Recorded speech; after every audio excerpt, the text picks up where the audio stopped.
Okay बच्चों, in part number 2 how is the Rajya Sabha formed, upper house किस तरीके से बेटा अपर हाउस वर्क करता है, उसका फॉर्मेशन, पहली बात तो बनता कैसे है कि the elected members of the legislative assembly of each state elect the members of the Rajya Sabha. हर स्टेट विधानसभा में से बेटा जो है वो इलेक्टेड मेंबर्स जो है राज्यसभा के लिए भेजे जाते हैं। There are the 250 members in the Rajya Sabha, total 250 members होते हैं। Out of them 238 are elected, उसमें से 238 मेंबर्स बेटा इलेक्टेड होते हैं और पर्टिकुलरली 12 मेंबर्स जो हैं वो नॉमिनेटेड बाय द प्रेसिडेंट के थ्रू नॉमिनेट किए जाते हैं।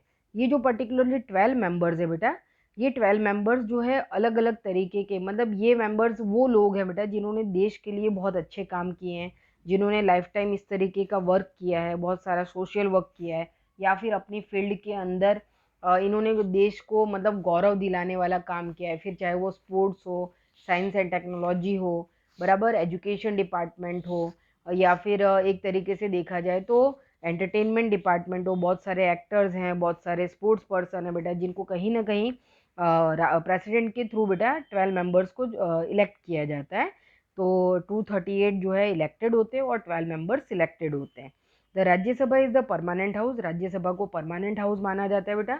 क्यों? क्योंकि वो कभी भी कंप्लीटली डिसॉल्व होती नहीं है। उसके 1/3 मेंबर बेटा एवरी 2 ईयर्स के बाद रिटायर्ड होते हैं, तो उतने ही 1/3 मेंबर जो है एवरी 2 ईयर्स के बाद चूज होके आ जाते हैं।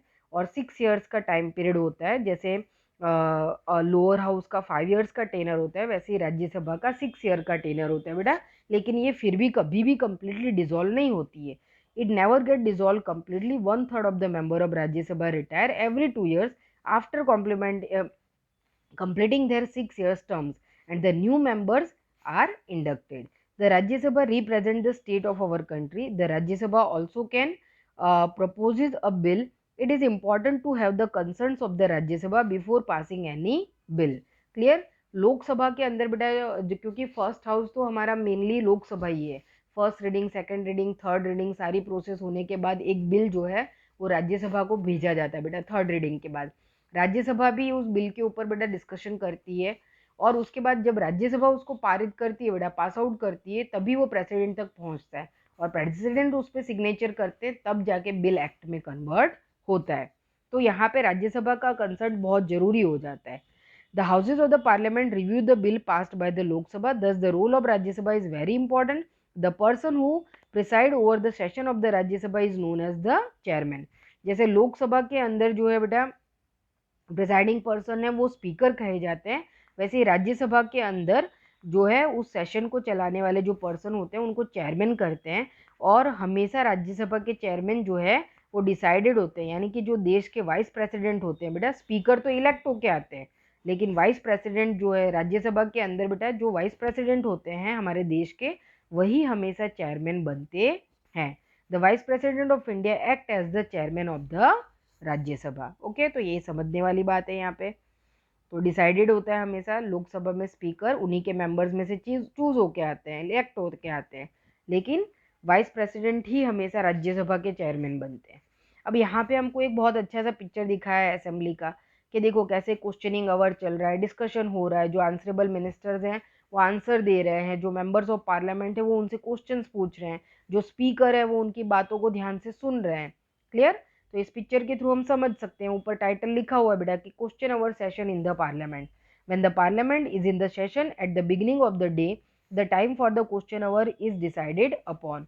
हर डे का बेटा क्वेश्चन आवर डिसाइडेड होता है कि आज कौन से सब्जेक्ट के ऊपर काम किया जाएगा, तो उससे रिलेटेड सारी जो है जानकारी निकाली जाती है बेटा। क्वेश्चनिंग आवर स्टार्ट होता है क्योंकि जो आंसरेबल मिनिस्टर हैं उनको सेटिस्फाइड आंसर देने होते हैं, इसलिए उनको पूरी तैयारी के साथ पार्लियामेंट में आना पड़ता है। During the question hour the member of parliament ask the question to gather the information on the working of the government. This is how the parliament control the executive. इसी वजह से हम कह सकते हैं कि पार्लियामेंट जो है बेटा वो एग्जीक्यूटिव बॉडी को, उसके कामकाज को कंट्रोल करती है। क्यों?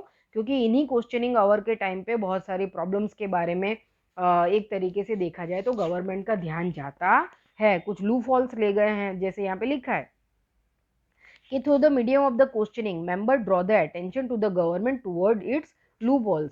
जो मेंबर्स ऑफ पार्लियामेंट है बेटा, वो गवर्नमेंट का ध्यान उस तरफ ले जाते हैं कि कहाँ पे कमी रह जा रही है, कहाँ पे गलतियां रह जा रही हैं।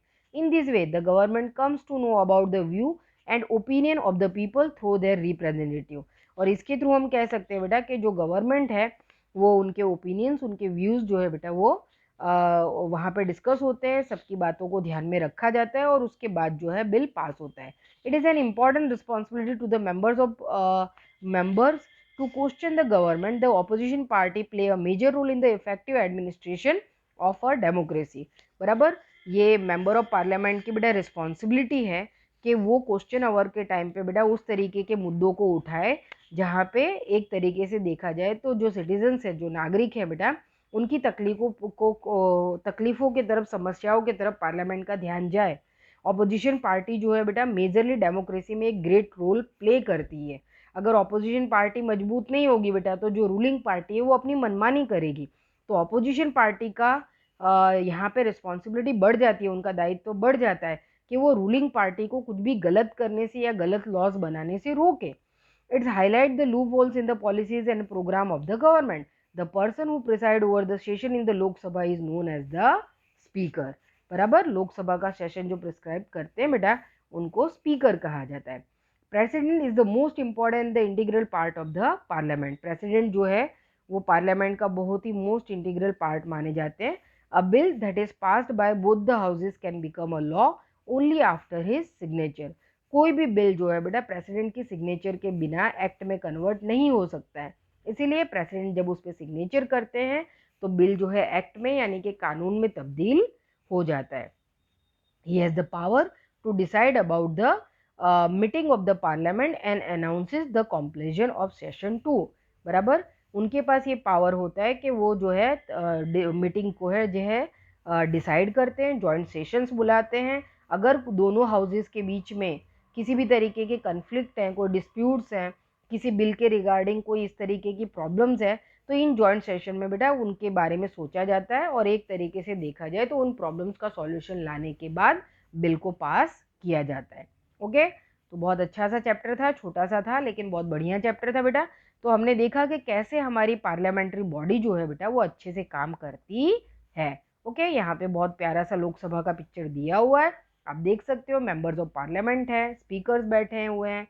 ओके, हम कुछ गार्ड्स देख सकते हैं, वहाँ पे गार्ड भी होते हैं क्योंकि कई बार क्या होता है कि पार्लियामेंट में बड़ा हल्ला हो जाता है बेटा, है ना। ऐसा नहीं कि हमारे ही देश में कई बार हुआ है, सभी देशों में होता है। कभी कभी तो डिस्कशन इतना ज़्यादा अग्रेसिव हो जाता है कि चप्पल जूते और मार पिटाई भी होने लगती है। तो ये जो गार्ड्स होते हैं बेटा ये हमेशा वहाँ पे प्रोटेक्ट करने का काम करते हैं मेंबर्स को। ओके, तो बहुत ही छोटा सा प्यारा सा चैप्टर था बेटा जो हमने एक तरीके से सिर्फ इंफॉर्मेशन, जानकारी के लिहाज से इन चैप्टर्स को हम पढ़ रहे हैं। Okay, thank you.